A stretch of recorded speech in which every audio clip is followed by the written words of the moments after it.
Hello, welcome to VOD of Consciousness with Sientir. I am Sientir. You can support me at patreon.com/Sientir. And as promised, I am no longer in Kaineng City.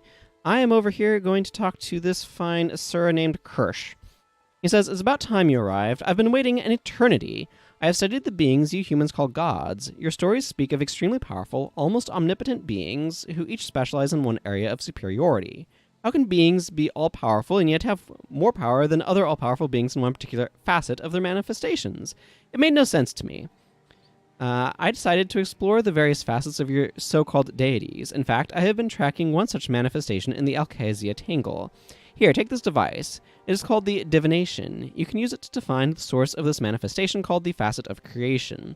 The divination will turn red as you approach the source and will transition to blue as you travel further away. Even a human should have no trouble using it. Destroy the facet. The divination will make an impression of the signature from the energy released. Return to me when you are finished. Understand?" And not really, but I know how to kill things and take their stuff.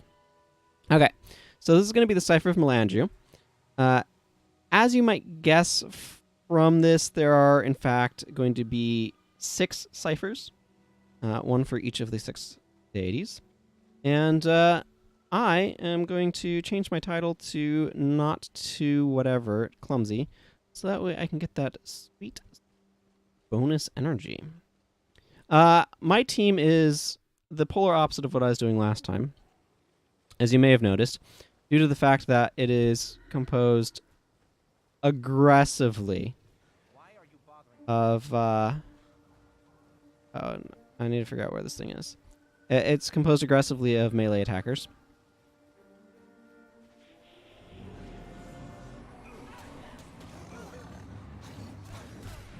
Which might cause problems, actually, now that I'm seeing how much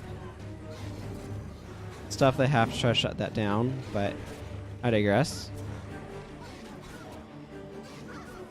I wanted to do something different, so here we are. And now we're getting wrecked by blind, so that's my fault. Oh my goodness, why is this battle music so freaking loud? And why is everything... This is ridiculous. Obviously, this is why you don't make a team entirely of warriors. That's not fair. It's not entirely of warriors.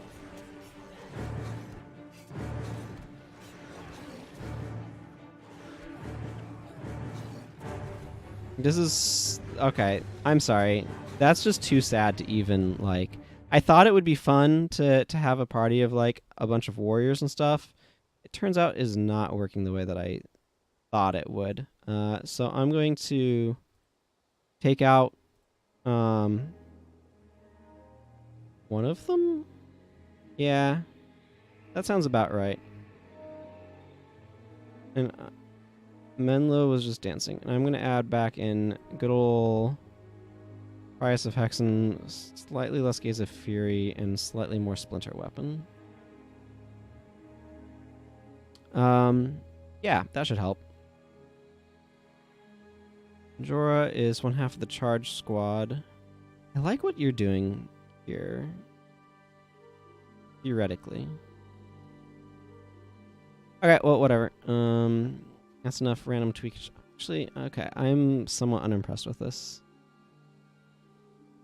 I mean, I don't know if I should or shouldn't be unimpressed or unimpressed, but... I could bring Anthem of Guidance. Or Crippling Anthem. Crippling Anthem. Can't be blocked versus... Why do Paragon Elites so blach? Sorry, I just had a sudden outburst of utter frustration. At how bad Paragon Elite skills are. Or bad's not even the right word. Uninteresting. They are deeply, deeply uninteresting.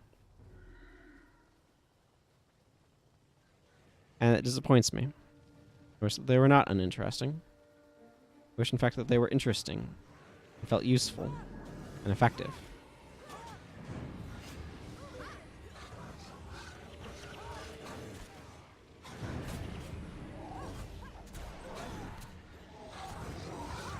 I think part of the issue is I'm not focusing on the problem.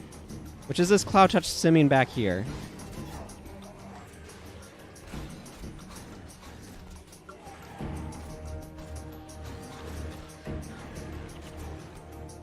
And this Cloud Touch simming right here. Like, this is a weird quirk of the game, is that, like, physical... My goodness, this battle music is loud.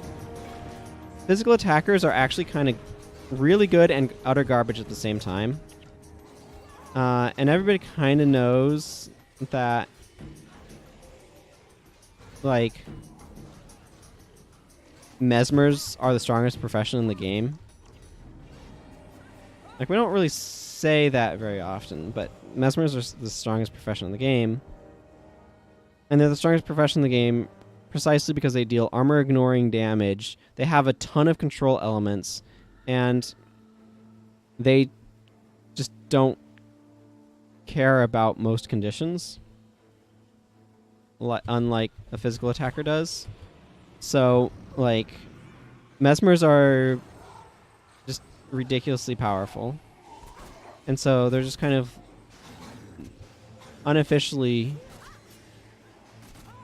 the strongest profession, strongest, like, I don't know. Not for healing and stuff, but from an offensive and enemy-focused standpoint, mesmers is the strongest profession in the game. So. Just in a... I mean, it's a little bit of an overgeneralization to say that, but...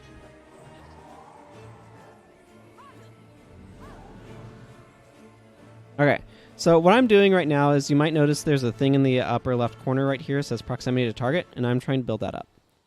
So it turned red, which is good. We want it to turn red. I forget where this thing is. It might actually have some randomized spawn locations. I've done this quest not terribly long ago on a ranger that I was doing some playing on. Okay, so what I'm currently running into is I've reached a bit of geographic plateau. So it seems I need to kind of go back up and around.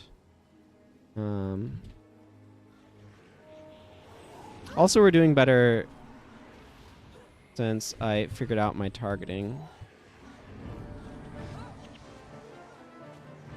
Kind of wish I still had some of my utility skills, but whatever.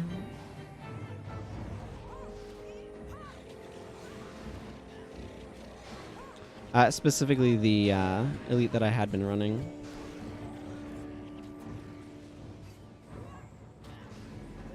And the thing is, I could make this team heavily focused on physical attackers. Oh, I got a gold longbow. Work a bit better if I had more utility on them. If you look at... Okay, not at those guys, but if you look at... A lot of these are just like, here's the same set of attack skills and shouts and stuff. And Milani in particular could have room for more utility. She has a little bit with running touch. But mostly she's just trying to... Like, mostly it's just like some damage focus. And then Zenmai is trying to be a little bit more tanky. And... I don't know. All of that could be done a little bit differently. Potentially a little bit better. But anyway, here we are. I think the facet is probably going to be across this bridge. I don't think we've done enough stuff here. Yeah, that's kind of what I thought. Okay, it's continuing to go up, which is what we want to see.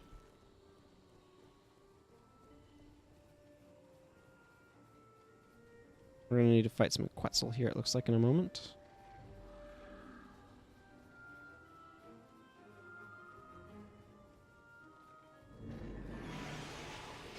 Well, all this ineptitude is going to be really annoying.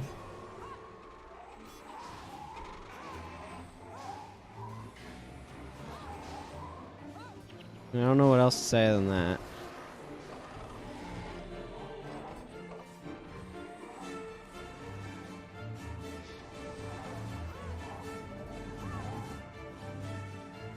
Okay. Facet should be around here somewhere. Well, we're just gonna fight some more Quetzal, I guess.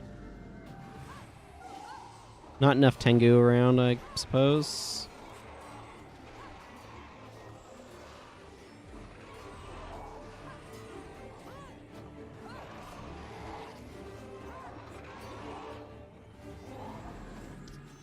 Not sure exactly where this target is, though. Well, I mean, I'll take your Solemn Spear, I guess. Not up here.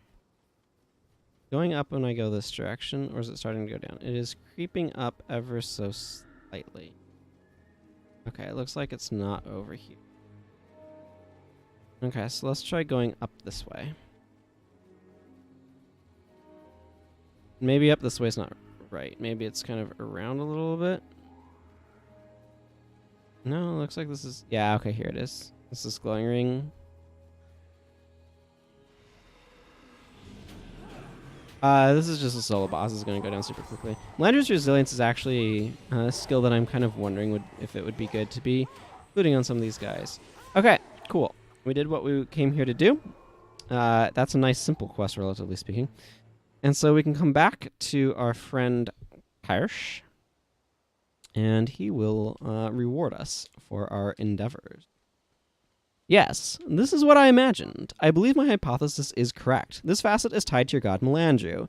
There's something concealed in the signature, a cipher of some sort. I'll need all 6 to discern the meaning, and for that I will need your continued assistance. You will, however, be rewarded for your efforts. So we get a few Asuran rep points, and we get Smooth Criminal, which randomly disables a spell for our target foe, and Smooth Criminal is replaced by that spell. I have no idea why they decided we needed a generic or a PvE only version of the incredibly questionable Arcane Larceny type spells from the Mesmer Domination line, but here we are. Okay, so now Kirsch gives us a bunch of things. Cipher of Balthazar. To the Asura, there are no gods. There's only the eternal alchemy. It is the greater scheme of existence of which we are all a part. Your gods are pieces within this design, their manifestations mere facets in the geometric whole. There is more to be learned, more facets to uncover. There are yet signatures I do not possess. Take the divination with you. The facet of destruction, a manifestation of Balthazar's power, has appeared in the verdant cascades. Destroy it and return its cipher to me. The cipher of Duena. Things are going well, as I have foreseen. The ciphers you gathered are of tremendous use, but others remain. The facet of existence, a representation of Duena's power, has manifested itself within Riven Earth. You will need the divination to find it. What's that, you ask? How does the divination work? It's nothing elaborate. It interprets the frequencies inherent in divine energies, and why am I explaining this to you? Just get the cipher, please. The cipher of Grenth, which gets us a Asuran scan, which I was mentioning I wanted. The facet of death, a revelation of Grenth's power, has manifested within Sparkfly Swamp. Are you noticing a pattern? You must use the divination to track down and retrieve its cipher. From that look on your face, I suppose you want to know more. How can I put this such you will understand? Gods are part of this world. Think of these facets as one of any number of possible manifestations of those gods. Does that make sense to you? No? Then don't think and just give me what I require. And the cipher of Lissa. We're almost there. The answers we seek are near, yet there is more that must be done. The facet of illusions, manifestation of your deity Lissa, has appeared within the Magastones. Defeat it and bring its cipher to me. Quickly now, our time draws near. Technobabble is an absurdly powerful skill. Except against bosses, where it is explicitly not an absurdly powerful skill. Okay, so I'm going to go ahead and actually switch myself back to /monk. Drop this embarrassment of a skill. Put on empathic removal. And I actually have room for another PvE only skill. Right? 1, 2. No, I do not. Okay, that's fine. I didn't think that I did, but then I got confused.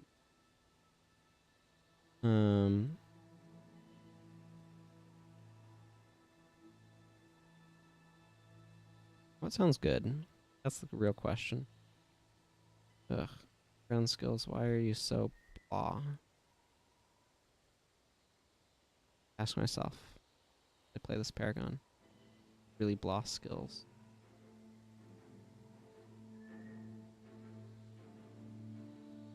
The spear is fine. Okay, I kind of want to keep this team config, but I want to do a few tweaks to it. In particular, I think... I think I kind of want to be running a different chain over here. And specifically, I want to be using Shattering Assault. because Golden Fox Strike and Wild Strike. Because I want to go fight raptors, and this allows her to be able to get around their incredibly effective blocking capabilities. Let's see, Sharpened Daggers is useful with that. That's really useful with all these enchantments, and that's handy. Realistically, though, Critical Defenses is probably better. I'm going to switch to that for now.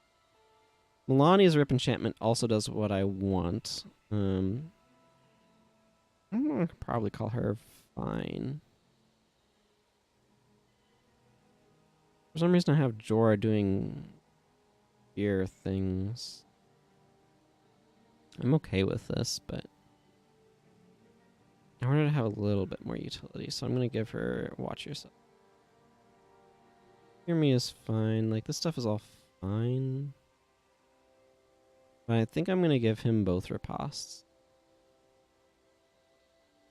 instead of To the Limit.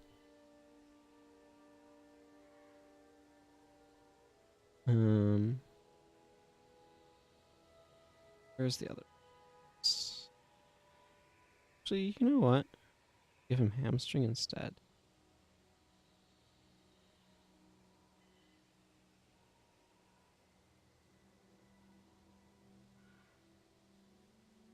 Yeah, give him Hamstring instead.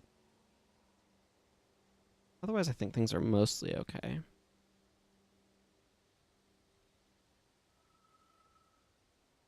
Okay, so I want to go to Gad's encampment because this is where I can leave from to go get. Do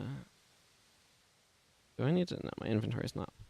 Well, I mean, I'll identify this longbow for one. Ooh, fiery max defense, pretty good strength and honor mod. This is not terrible.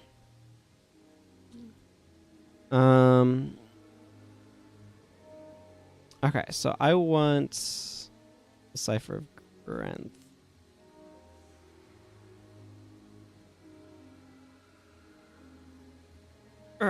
Adjust my posture a little bit. Drink some water.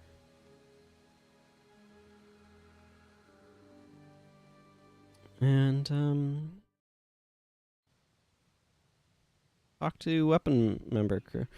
So part of, if I didn't mention it already, we're going to be fighting raptors, and raptors use critical defenses, which allows them to be able to block attacks, which is very annoying.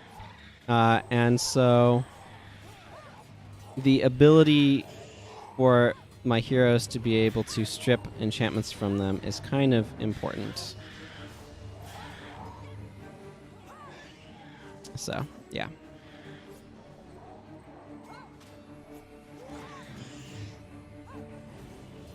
How's this going on there?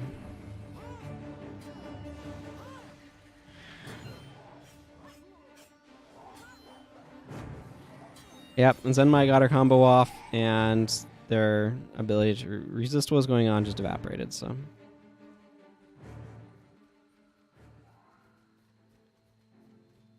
Yay for charge. Okay, I'm not 100% sure where this is going to be, and I'm not sure if it's more out in the swamp or if it's... okay, we're picking up signal here. Clearly it's more out in the swamp type business. Let's run past these T-Rex analogs. Okay, we're closing in on it now, but we're also closing in on a bunch of Hylic.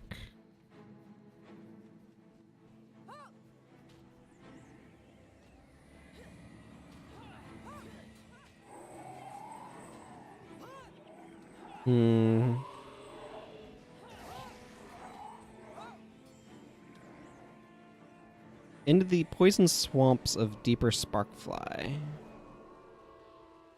You can see why a Fast of Grenth might be in a place like this.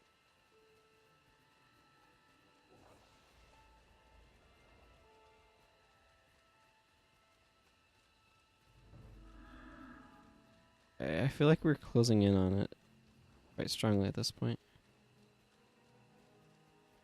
Okay. anywhere near here.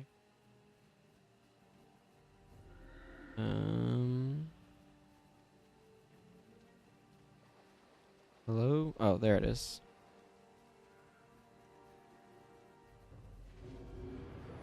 There we go. Want to make sure to get a lovely print screen for thumbnail purposes, as y'all know.